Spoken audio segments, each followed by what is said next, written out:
Propose d'aller à Lyon où un chef étoilé partage ses recettes avec l'équipe de restauration du centre de lutte contre le cancer Léon Bérard. Des astuces pour redonner l'envie de manger aux patients. Voyez ce reportage Clémentine Brault, Marc Lavastrou et Cyril Baudemer. C'est un peu radin en sel, hein. Pointilleux, méticuleux, ce chef étoilé s'applique pour éblouir ses convives. Allez, on fait une petite cuillère comme ça, hein, ça suffit. Hein. Alors là, on est sur une petite soupe de radis. Donc on a fait une soupe avec la fan de radis. On met une petite crème ciboulette dessus et puis quelques rondelles de radis. Mais ceux qui auront le plaisir de goûter cette entrée ne sont pas des clients de son restaurant. Les petites verrines, Francis, elles sont où? Ici, on cuisine pour des patients atteints d'un cancer. Une fois par semaine, ce chef transmet ses recettes et ses astuces aux cuisiniers de ce centre. Les budgets sont quand même très serrés. Donc j'ai pris le pari avec les mêmes ingrédients de les magnifier avec plus de technique et puis redonner les bases de comment on construit une sauce pour qu'on ait davantage de goût. L'originalité, c'est que rien ne se fait sans l'aval de la diététicienne. 2 grammes, allez. Oula, autant?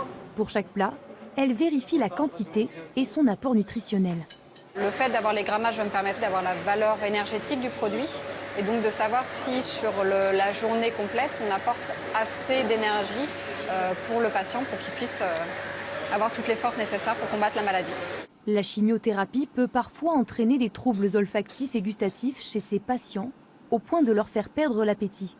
Alors, pour éviter la dénutrition, le goût et l'aspect visuel sont aussi contrôlés. Vas-y, moi j'ai goûté déjà.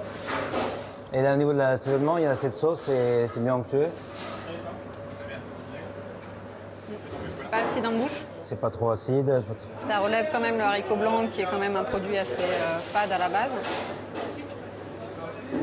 C'est coloré, le visuel est bien, donc non, on est bon. Enfin, au niveau du goût, ça sera pas trop prononcé pour les patients. Ok.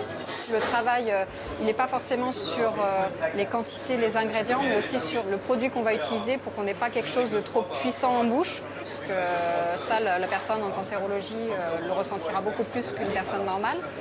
Sur l'odeur des produits, c'est-à-dire qu'il faut que c'est une bonne odeur, mais pas trop fort.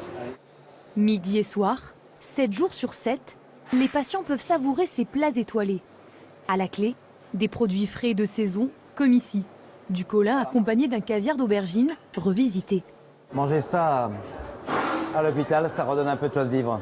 Là, il faut amener le soleil dans la chambre. Et là, vraiment, on a un modèle d'équilibre en saveur, en légèreté. On pourrait servir ça dans un restaurant. Et comme au restaurant, les patients peuvent choisir leur plat en fonction du menu du jour. Pour le dîner, Olivier a choisi le lapin à la citronnelle. Alors, surprise. Ben, ça sent super bon. Et c'est quoi la garniture? Purée de céleri. Ah, purée de céleri, d'accord. Vraiment. Pour de la nourriture d'hôpital, je suis étonné parce que on voit que le lapin est frais, enfin que c'est cuisiné. Voilà. Ça me donne pas l'impression d'être à l'hôpital en mangeant ça. Voilà. La chambre, oui, le contexte, oui, mais la nourriture, non, me fait pas penser du tout à la nourriture d'hôpital. C'est super important. Je pense que ça doit aider aussi pour la guérison. Ça en fait partie. Et pour offrir des menus diversifiés, la carte doit être revue à chaque saison. Ce chef prépare actuellement une trentaine de nouvelles recettes avec l'équipe du centre, au bon goût de l'été. Bon, là,